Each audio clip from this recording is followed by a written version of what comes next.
Take your seats, grab your lunch. 3, 2, 1, here we go, guys. If anyone was expecting Brad Bernthal to be here, he's not. I'm Matt Schmidt, and as of Monday, I'm the new executive director here at Silicon Flatirons. So I was the advertised fan person in the hall. Brad has not gone away yet, and I'm talking to him daily to make sure I don't mess this up. But I wanted to take this opportunity to knock off the rust a little bit. I'm not going to say anything about me, but you guys all know the incredible work that the Silicon Flatirons Center does. And I'm attracted to this position to elevate the debate around tech policy, support initiative, innovators and startups in tech, and then also help our students get involved in this important work in law, policy, and technology. So inspired about this work in the center. I'm not going to say anything more except to pass the mic over to Melanie Kay, our director of the Daniel Fund's Ethics Initiative Collegiate Program. Take it away, Melanie. Thank you so much. Hi, everyone. Welcome. Thanks for joining us today for this exciting event on the IP labor interface.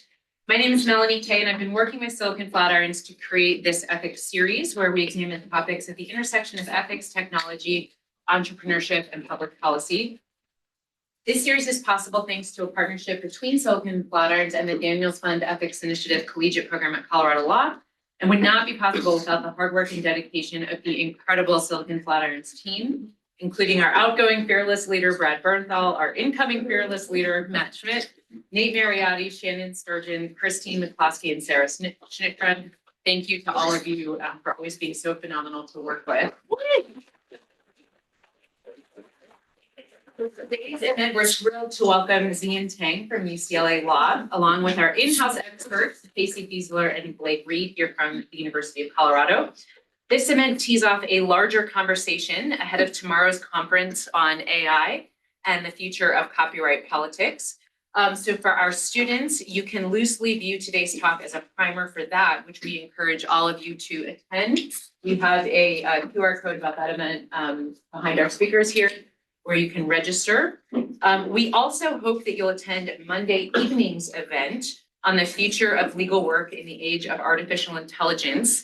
Pretty timely right now for all of you about to go into the job market. Should be a really interesting discussion led by Harry Cerdan, and then a follow-up panel conversation. I encourage all of you to attend that as well. And for any of you looking for them, which is not many students, but copious CLE credits, both general and ethics for these events, if you need additional incentive. So before we get started, I'd like to introduce today's speakers. First, we have Xiyin Tang, a professor of law at UCLA School of Law. Professor Tang's research focuses on the roles that technological evolution and new modes of dissemination play in law of intellectual property. Her current research addresses how IP laws should respond to artificial intelligence and its effect on creative labor markets. She received her BA in English Literature and Creative Writing, summa cum laude from Columbia University, and her JD from Yale Law School. Casey Fiesler is an associate professor in the Department of Information Science and Computer Science by courtesy at the University of Colorado Boulder, where she researches technology, ethics, and law.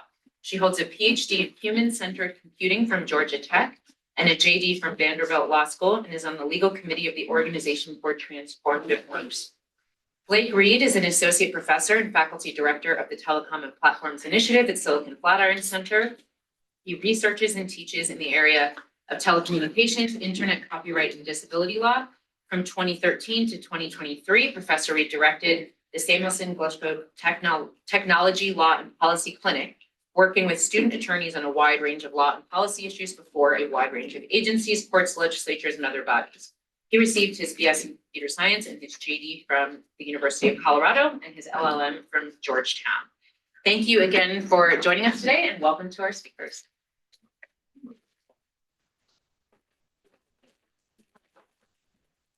Right. Well, thank you so much. It's so great to be here. I am going to just kick things off with maybe a quick 5-minute overview of what my paper project on IP and labor is about, and then I understand I will be peppered with questions, which will dive a little bit more deeply into some of the things I'm interested in.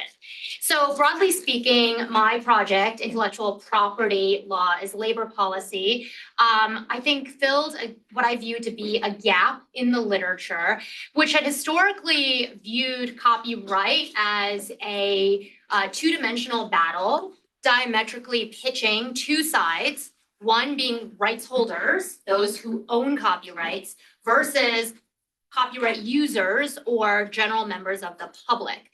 This dichotomy is laid out in concepts that you may have heard about, such as the access incentives balance, which fundamentally looks at, does the public have a right to access copyrighted works versus how should we think about authorial incentives? In this sense, a lot of copyright scholars would either bill themselves as copyleft, which means they want as minimal copyright protections as possible, or copyright maximalists, right? Copyright minimalists or copyright maximalists. The maximalists obviously wanting as much copyright protection as possible. What my project hopes to do is to introduce a third dimension, which is that rights holders as a general term is overly broad.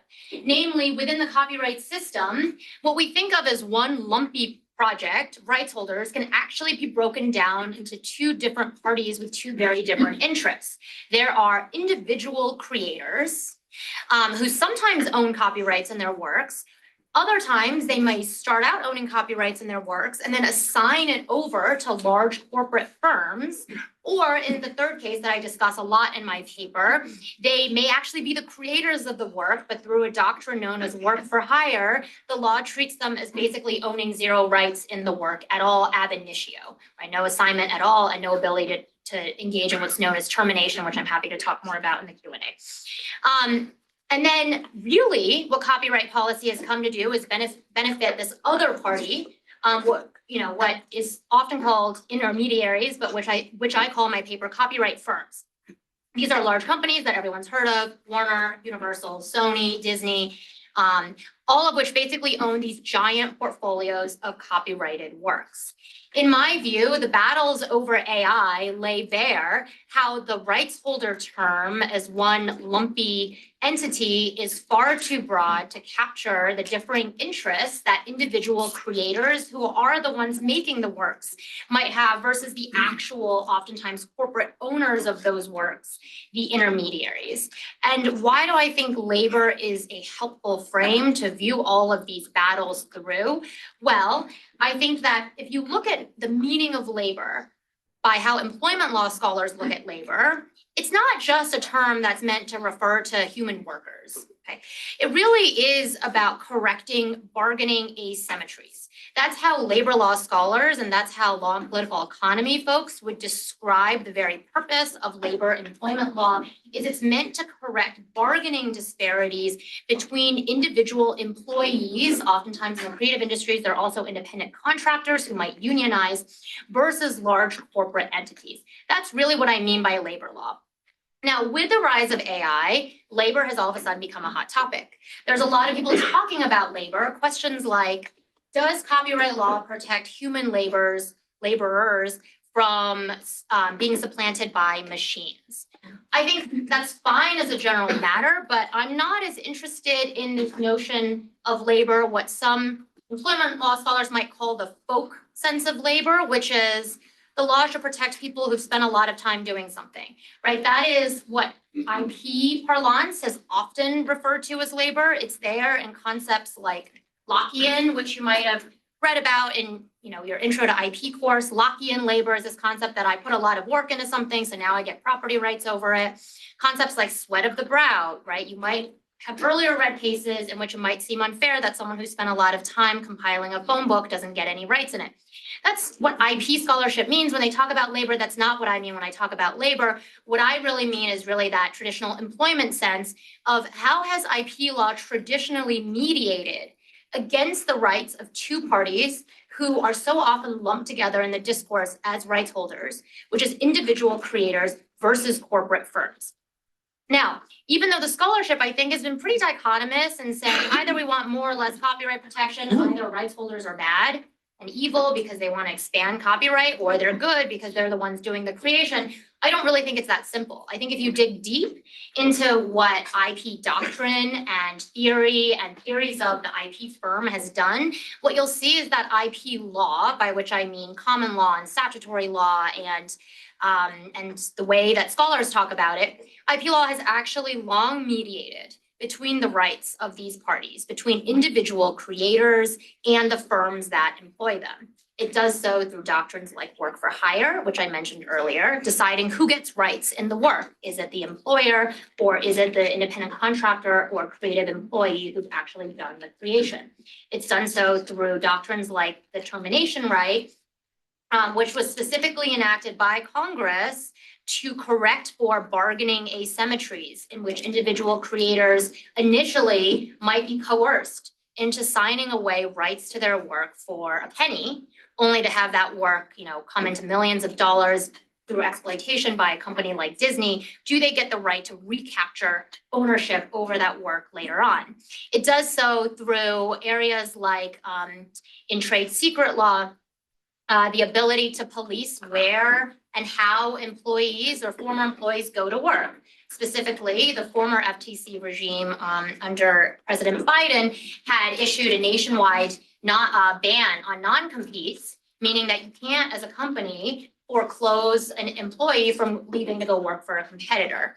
However, even the FTC was very clear in their rulemaking that they did not mean for their ban on non-competes to supplant other areas of IP law. They specifically said, like trade secret law, which would basically allow an employer to do exactly what the FTC did not want them to do, which is sue their former employees, preventing them going to work for a competitor. I talk about that in the article as well.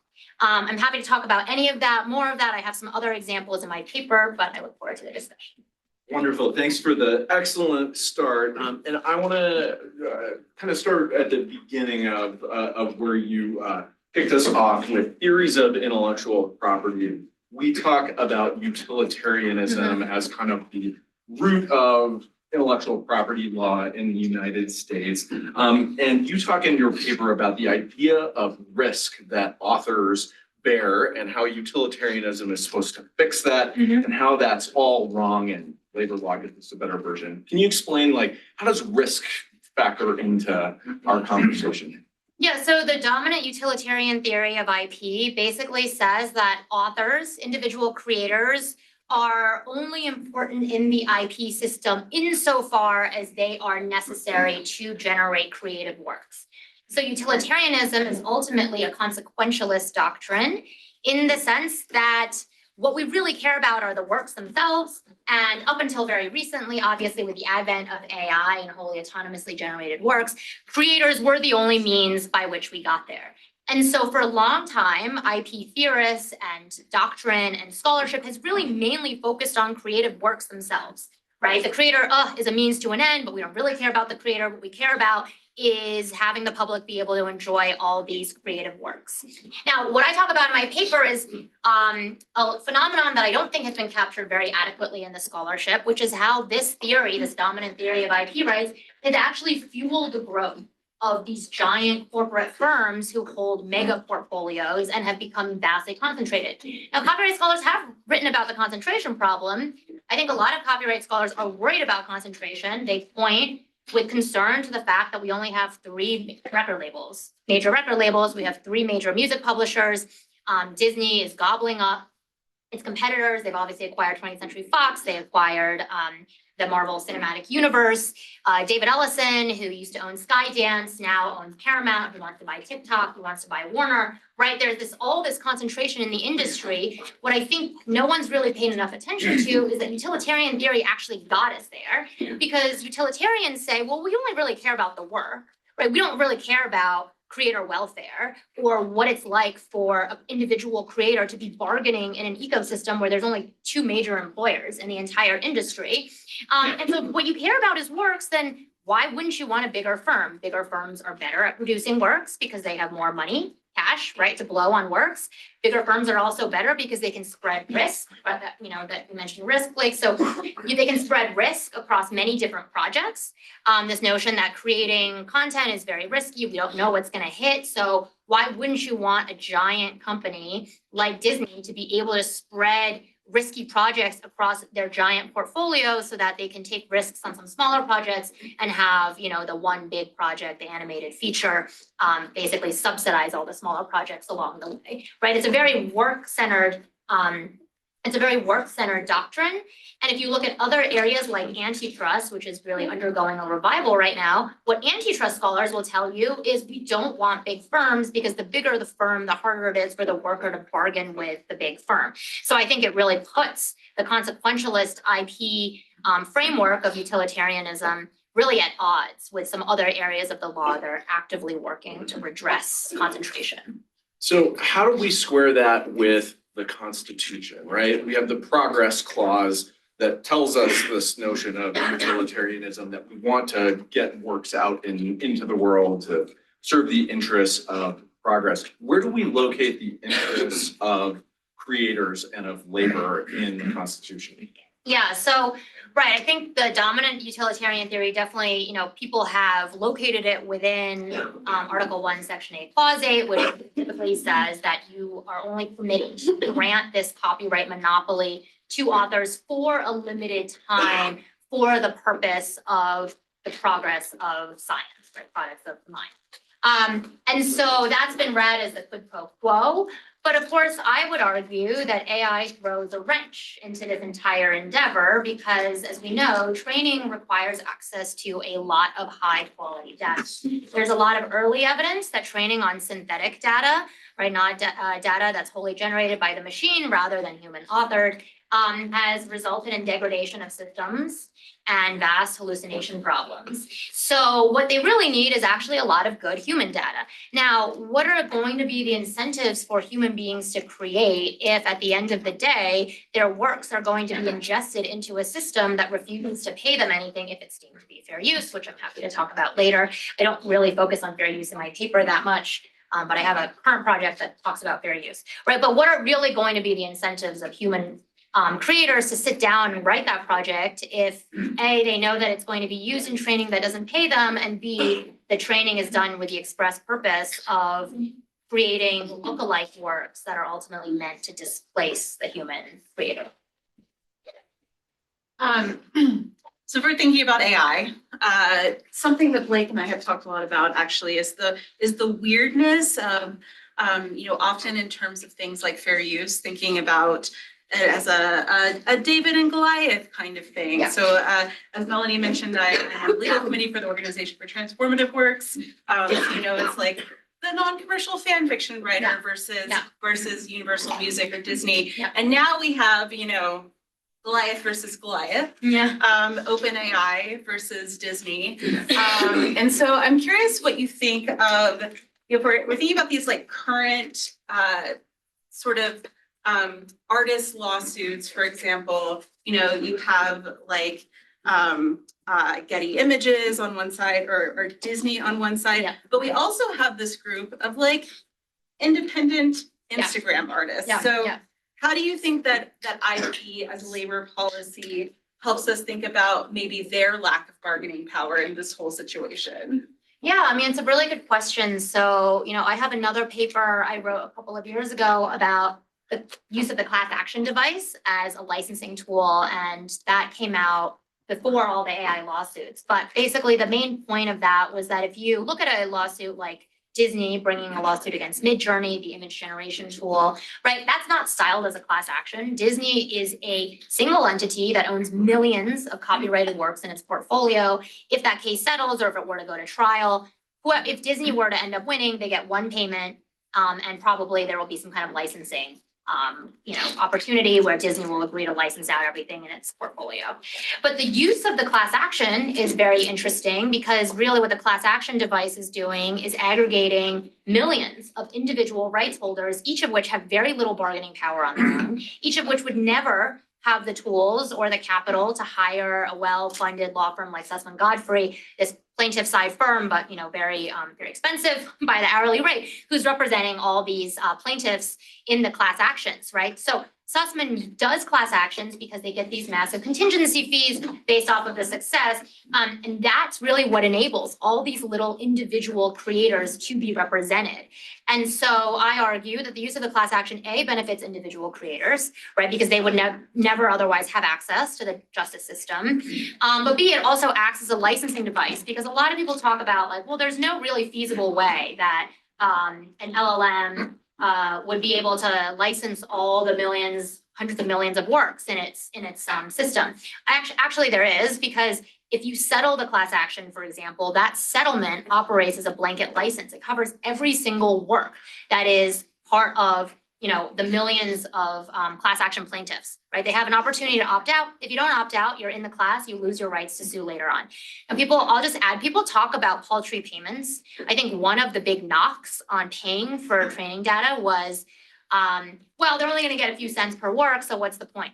So the recent Anthropic settlement, where Anthropic settled with rights holders, that's $1,500 per work, which actually, pursuant to empirical studies that copyright scholars have done, is actually double the amount that rights holders typically recover in litigation, right? So if you're an individual rights holder and you're suing for infringement, at the end of the day, after you pay your lawyer his $1,000 per hour fee, you're getting $750 per work. And Anthropic is paying double that, $1,500 per work. Sometimes there's a split maybe with the copyright owner. Even if you do the split, you as the individual creator, you're coming out with the statutory minimum. And so it's not really the pennies that people talk about when they say, oh, well, payments are inconsequential in the class action system. Can we pick up this Anthropic settlement? Because I think this is a really profound example that is maybe a little bit hard to understand. We got $1.5 billion, Yeah. which from one perspective sounds like an enormous amount of money, and historically in a copyright litigation lawsuit is I think maybe one of the highest settlements, if not the highest settlement ever in a copyright case. And then we think about that $1,500 or whatever it finally comes out to when they adjust the class and sort of trim it down. How do we make sense of $1.5 billion from the perspective of Anthropic, an AI company that is getting a ton of funding coming in? How do we make sense of $1,500 for the labor that goes into writing a book? Like, is that meaningful for authors? Like, from a labor perspective, is that meaningful?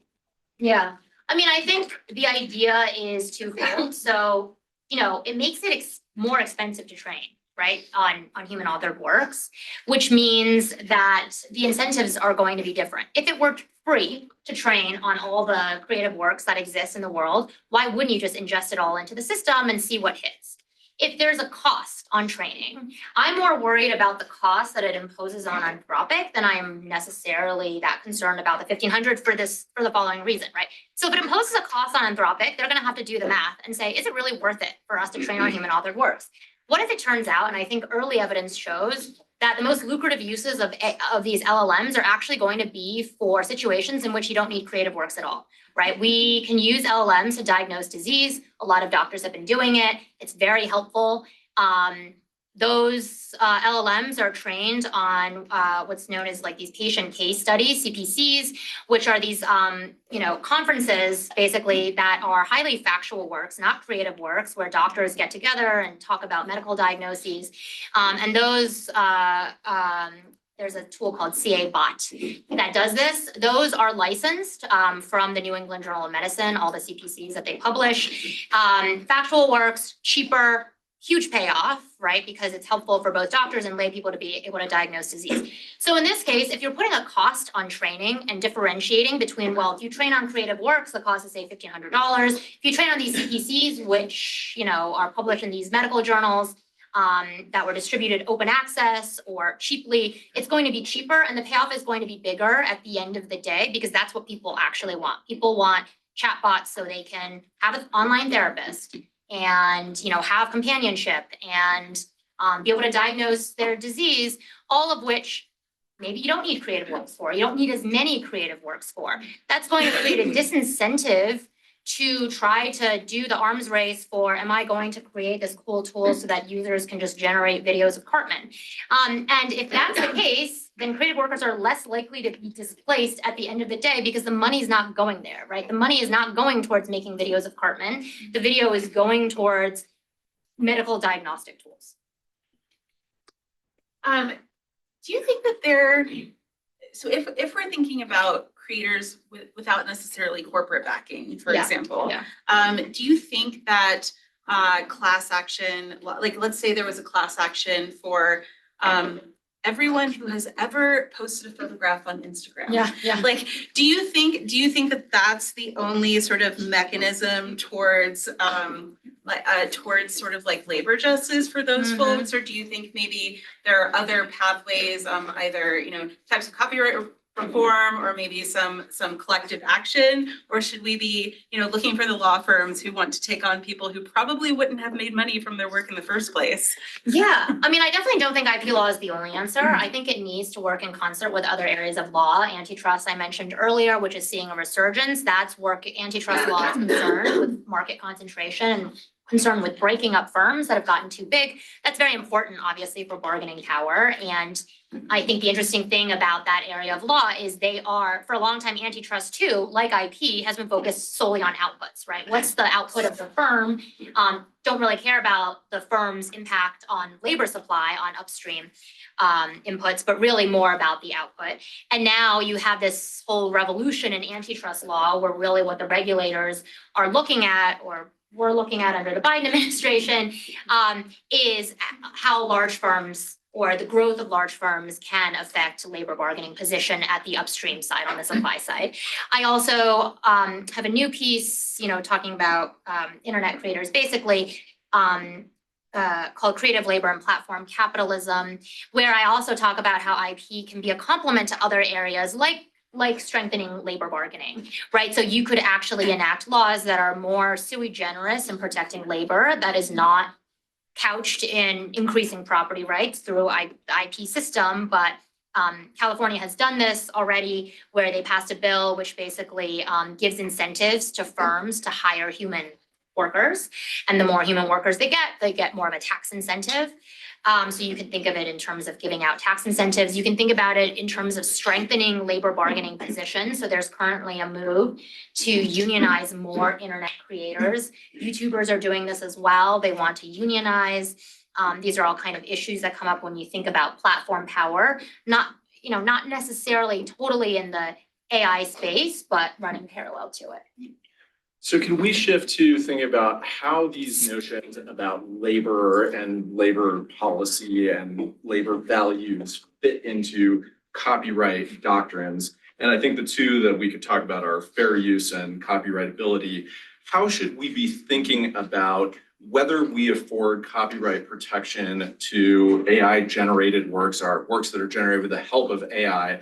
How does that debate look different when we're thinking about labor? Yeah, so this is a huge issue, right? So right now, AI-generated works are not eligible for copyright protection.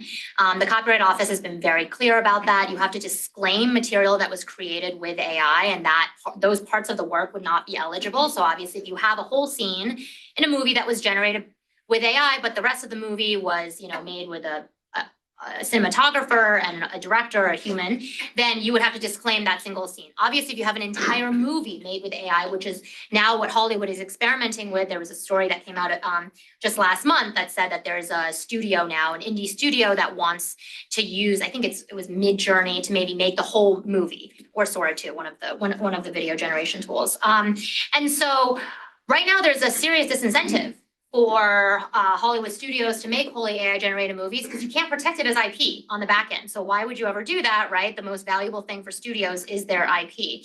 This is a great example of how basically IP firms are at war with the individual creators who've long been assumed to be the beneficiaries of the IP system, but who so often are not the beneficiaries of the IP system.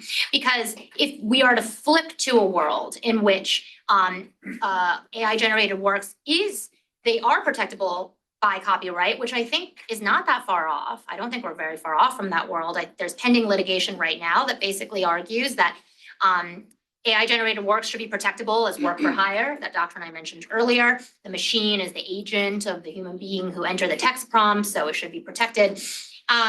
If we get to that world, why would DreamWorks employ 100 animators when they can just employ one person to run the machine and then maybe a second animator to do touch-ups? And Jeffrey Katzenberg, the president of DreamWorks, has been on record as saying that. I quote him in the article. He was saying, in 5 years, we're not going to need like 90% of the workforce that we have now, right? So I do view these core IP doctrines as fundamentally labor protecting at the moment, but if they're to shift, then I think we'd be in a very different world. And really what I argue for in the paper is we shouldn't be shy about when we, try to say that the Copyright Act requires human authorship.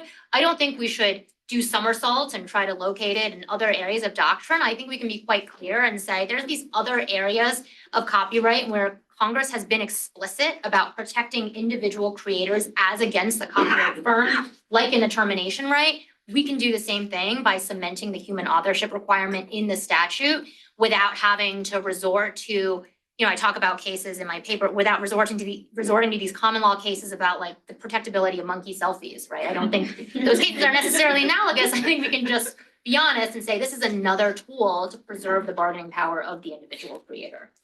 So really quick follow-up, because tomorrow we're going to talk about weird political alliances and shifts. Yeah. What you just described sounds like we might actually see alignment between big firms holding copyrights and the technology firms with whom they have traditionally sort of been at war and at odds. Yes. What about that?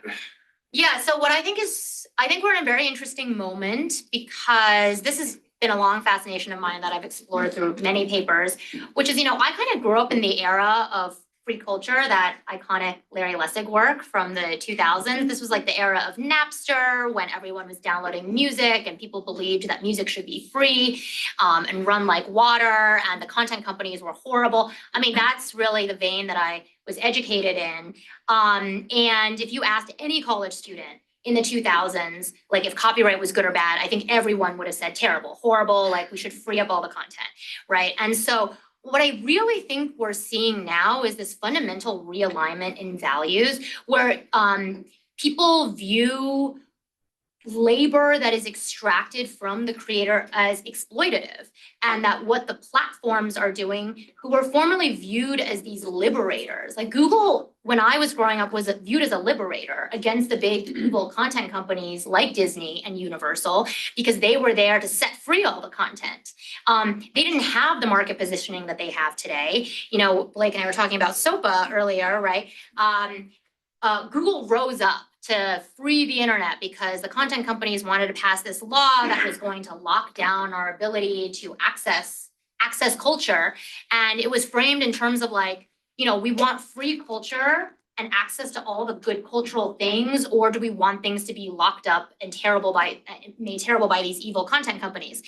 But now Google's not the liberator. They were a scrappy upstart in the early 2000s. Now they've amassed more market power than all the major evil content companies or record labels or music publishers combined, right? And so we're in a very different place. And if you look at what the Trump administration is doing, very pro-tech, and there's just now a realignment of values where you have, I see this, every time I talk about fair use or copyright doctrine with my students, the language that comes up over and over again is extractive of creative work, exploitative, like what are the platforms doing? They're gathering data, they're exploiting works, they're jeopardizing individual creators and feeding those works as data back to the machine.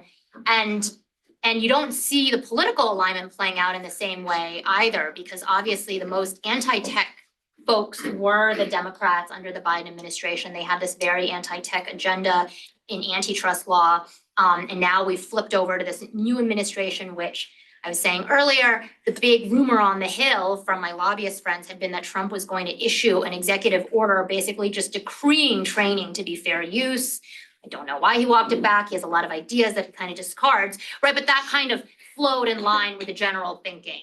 But he has made comments in public speeches where he's like, we can't pay for training data. This is crazy because the Chinese don't pay for training data. So we're gonna be way behind if we have to pay for training. What kind of civilized world is this?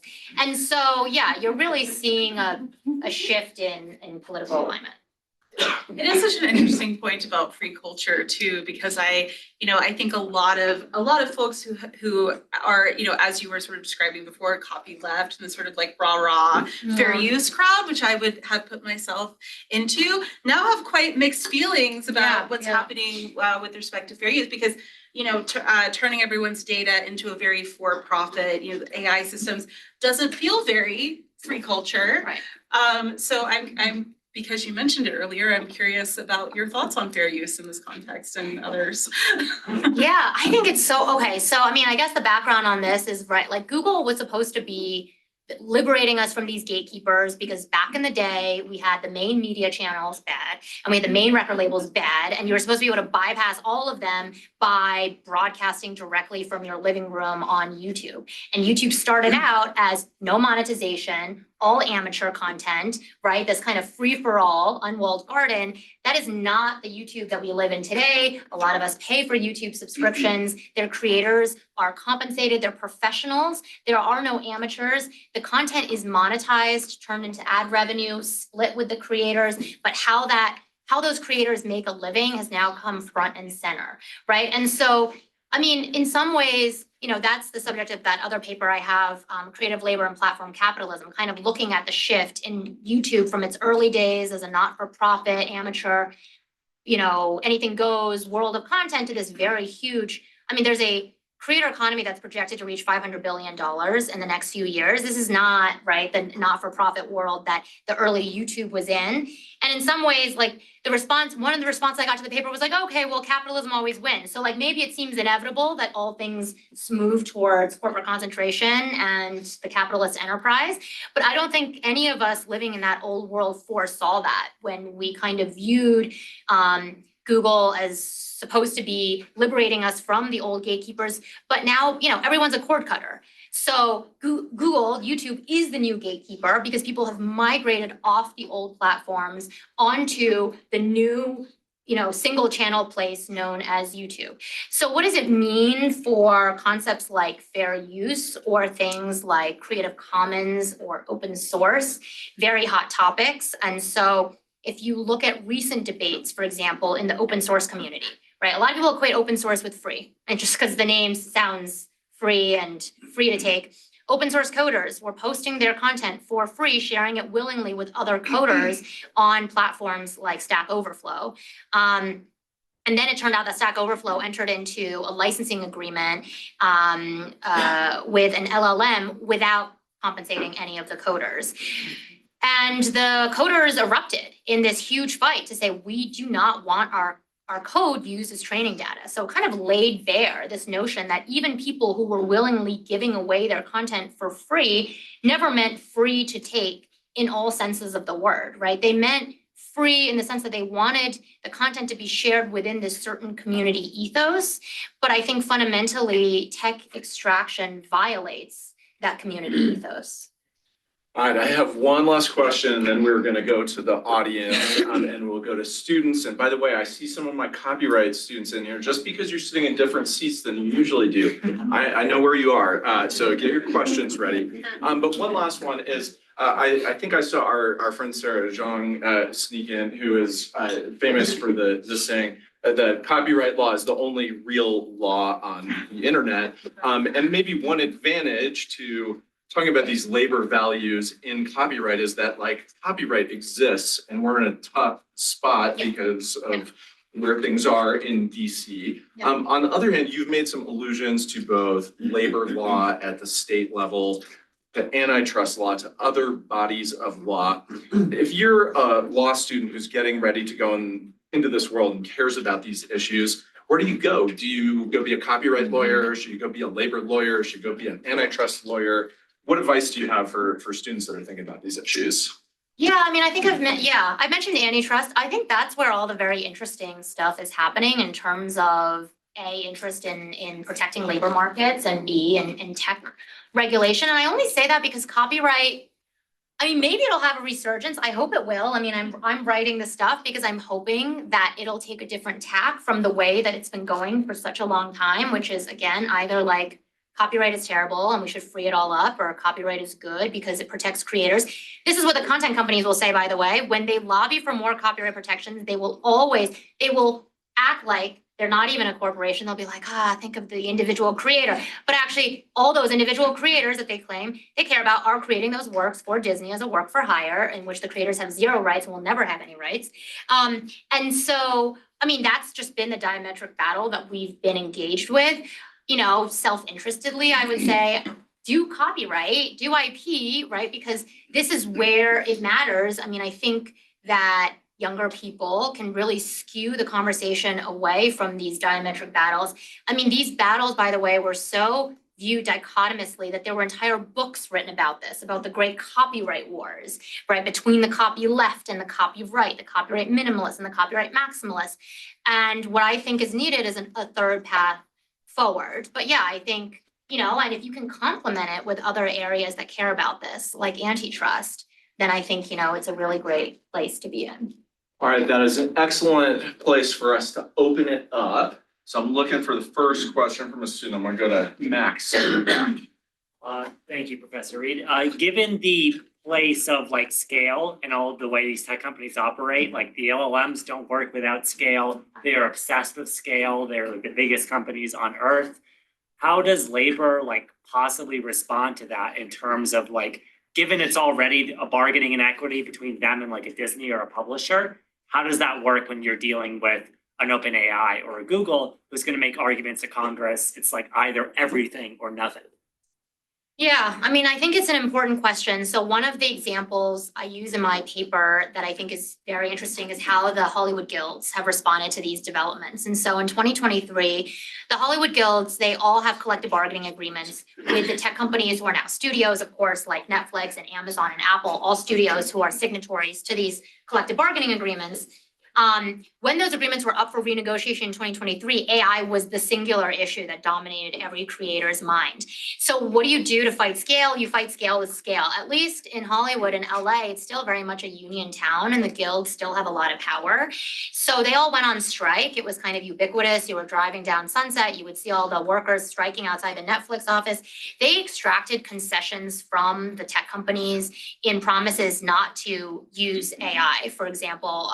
So if you're Netflix, you are not allowed to create content solely with AI without at least paying the same number of writers that you always would have in the pre-AI world. That was an amazing concession. Now, I think one of the problems that we were talking about earlier before this talk is there's always going to be steps backwards for labor, right? Like if you look at the trend of unionization and also labor sentiment in this country since the 30s, it's always been up and down. So labor makes advances and then labor declines and public sentiment kind of sours on labor, then it goes up. And so I wouldn't view any setback as necessarily just, the beginning of a forever decline. So the CBAs, the collective bargaining agreements, are set for renegotiation next year. I think labor's lost a little bit of ground, partly because, I'm sorry, but a lot of tech companies engaged in predatory pricing during the 2020 to 2023 era where they underpriced their subscriptions, right? So they weren't, and then they were overpaying for content. They were luring everyone away from the established old studios. And then they were like, oh, wait, we're actually not making any money. So we're going to increase subscription prices. We're going to stop paying creators as much. But then by then, Paramount's that's a traditional content company, their valuation had just totally declined, right? So Netflix is the only show in town.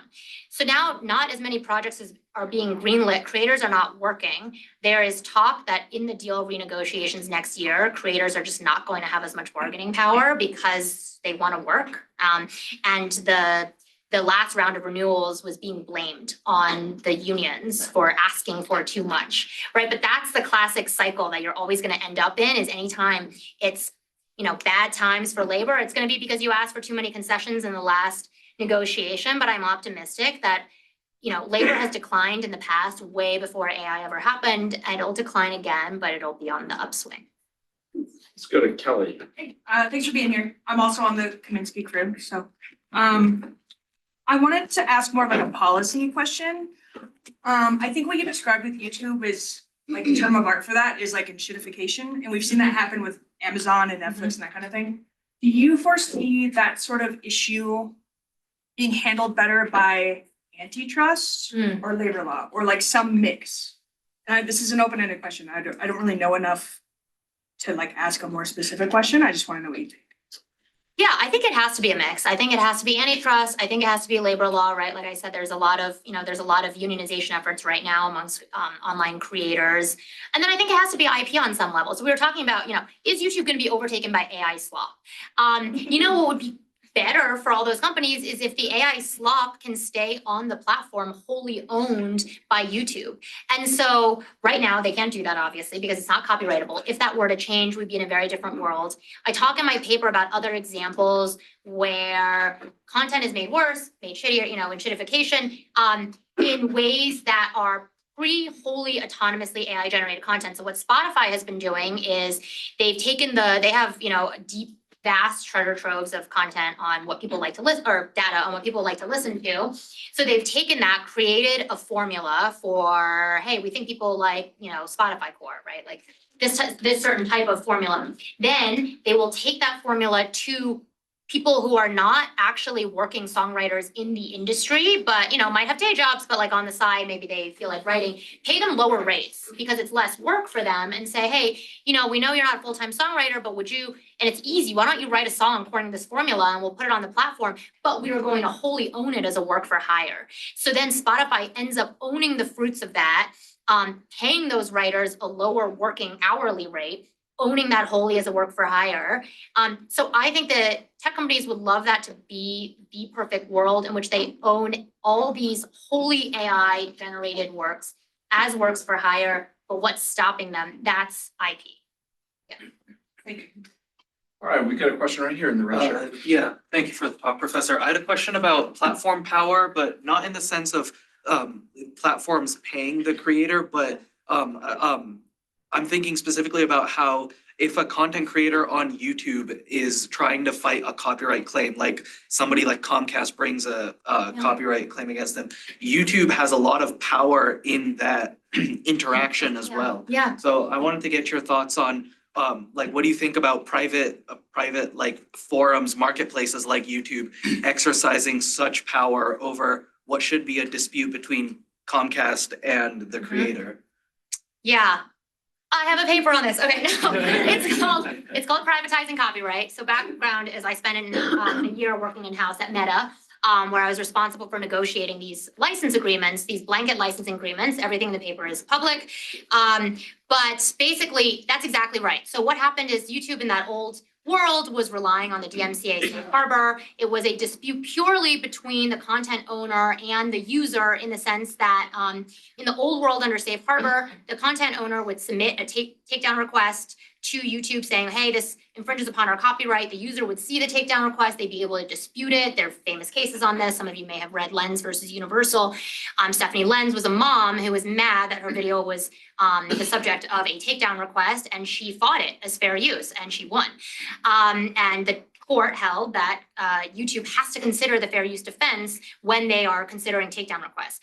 Now it's all private ordering. Why? Because no one relies on, or the big platforms don't rely on safe harbor anymore. So YouTube, Meta, TikTok, they all do these mass scale private licensing agreements in which those license agreements, which are 50 pages long, set the rules of engagement for what users can and cannot do on the platform. So when your content that you post is a subject, or a creator's content is a subject of a content ID notification, that is not a copyright violation under the statute, but it's actually a violation of this private agreement that they've entered into with rights holders, these private agreements of which you will never see. I happen to find a leaked agreement online of what this looks like. And what you will see is that these agreements don't really bear that much semblance to actual copyright law. So it has all these rules. Like if you've ever wondered, I'm engaged in a live stream and it has music running in the background, why does my live stream get muted after 3 minutes? Or why am I blocked from live streaming more after 3 minutes?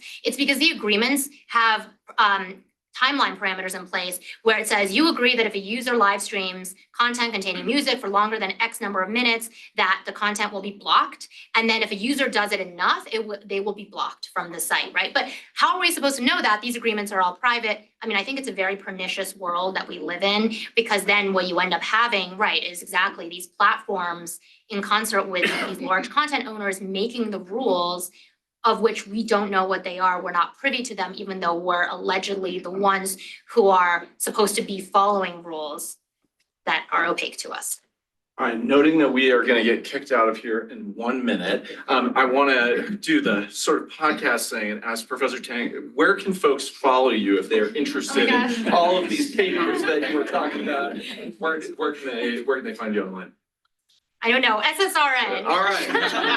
I just wanted it to be the first time someone responded SSRN to that question. You know I was gonna say that. Professor Fiesler, you've likewise got some interesting things to follow online. Where would you point folks for your work? Everywhere on social media, I tend to be Professor Fiesler. All right, check out. Tomorrow. Come Here's tomorrow. some We will more. continue this conversation downstairs. Thank you all so much for coming. Thanks.